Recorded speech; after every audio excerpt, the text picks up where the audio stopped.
वो किसकी फोटो किसके साथ लगाएं, लेकिन भगत सिंह और उनको तो वो नीचा नहीं कर सकते। मैं अपनी फोटो क्या देश के महापुरुषों के साथ नहीं लगा सकता? लोग तो जाके शहीद आजम भगत सिंह की जहां तस्वीर देख लेते हैं वहां सेल्फी लेते हैं, उनके स्टैचू पे जाके सेल्फी लेते हैं। नेता लोग फोटो डालते हैं महापुरुषों के साथ, क्रांतिकारियों के साथ। हम उनके पदचिन्हों पर चलने का प्रयास कर रहे हैं। बीते दिन अरविंद केजरीवाल की पत्नी सुनीता केजरीवाल ने जनता को वीडियो कॉन्फ्रेंसिंग के जरिए अरविंद केजरीवाल का संदेश सुनाया था, लेकिन उनके संदेश से ज्यादा इसमें सबका ध्यान खींचा था भगत सिंह और डॉक्टर अंबेडकर की तस्वीर के बीचों बीच लगी अरविंद केजरीवाल की सलाखों के पीछे वाली तस्वीर ने, जो कि पहले उस जगह पर नहीं थी। इस वीडियो के सामने आते ही ये वायरल होने लगी और इस पर जुबानी जंग भी तेज हो गई। हालांकि आप सांसद संजय सिंह ने केजरीवाल की भगत सिंह के साथ फोटो पर बयान देते हुए कहा कि आप कह रहे हैं कि मैं अपनी फोटो देश के शहीदों के साथ नहीं लगा सकता हूं। उनकी समाधि पर जाकर लोग फोटो लेते हैं, उनके साथ फोटो लगाने का मतलब है कि हम उनके आदर्शों पर चलना चाहते हैं।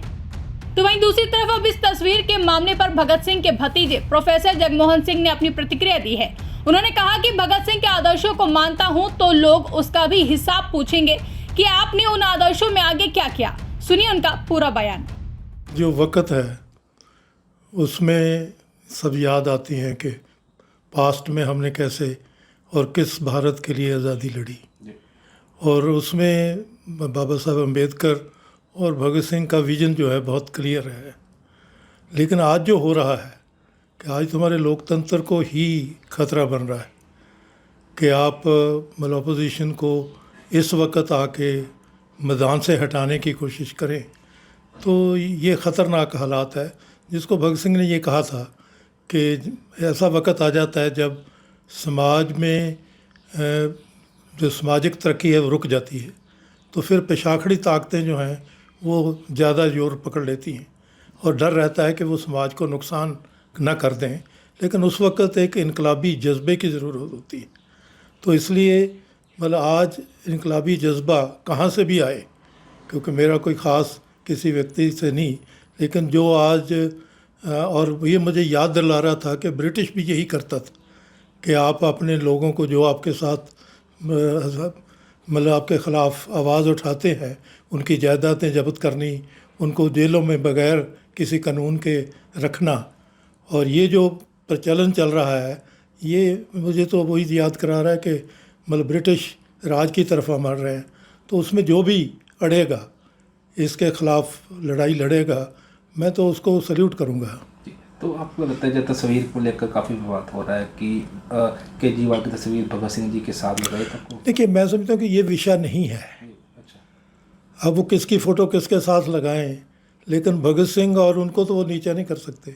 उनके आदर्शों को अगर कोई कह रहा है कि मैं उन आदर्शों, कल लोग हिसाब पूछेंगे उसका भी कि आपने उन आदर्शों में आगे क्या किया। लेकिन इस वक्त मैं समझता हूँ कि सबसे बड़ा जो उनके आदर्शों पे हमला हो रहा है वो इस प्रेजेंट सरकार से हो रहा है, और उसमें ख़ास तौर पर ये जो है विचारधारा कि लोगों को बांट के लड़ा के अपने ऑपोजिशन को ख़त्म करके, और ये जो स्टैंडर्ड है कि साम दाम दंड भेद से आपने अपने जो मुखालिफ है उसको हटाना है। लेकिन अगर आप मुखालिफ हटाएंगे तो जो मतलब लोकतंत्र है वो ख़त्म हो जाता है। आप याद रखिए कि भगत सिंह जब बीके दत्त के साथ असेंबली में गए थे, सेंट्रल असेंबली में दिल्ली 8 अप्रैल 1929 को, तो उन्होंने 2 चीज़ों की चिंता की थी। उन्होंने कहा कि अगर व्यक्ति की आज़ादी छीनी जाएगी, क्योंकि उस वक्त पब्लिक सेफ्टी बिल व्यक्ति की आज़ादी छीनने के लिए आ रहा था, तो कहते कि अगर आज़ादी छीनी जाएगी व्यक्ति की तो फिर संपूर्ण आज़ादी नहीं हो सकती। और दूसरा उन्होंने कहा था कि अगर लोगों को इकट्ठे होके अपनी बात करने का हक़ नहीं मिलेगा, जो ट्रेड डिस्प्यूट बिल था, तो लोकतंत्र नहीं हो सकता। तो मुझे लगता है कि आज उन वैल्यूज़ पर हमें ध्यान देना चाहिए। ब्यूरो रिपोर्ट, इंडिया पब्लिक खबर। फिलहाल के लिए इस खबरों में बस इतना ही। देश और दुनिया की ऐसी ही तमाम बड़ी खबरों के लिए हमारे YouTube चैनल को सब्सक्राइब करें और बने रहें इंडिया पब्लिक खबर के साथ।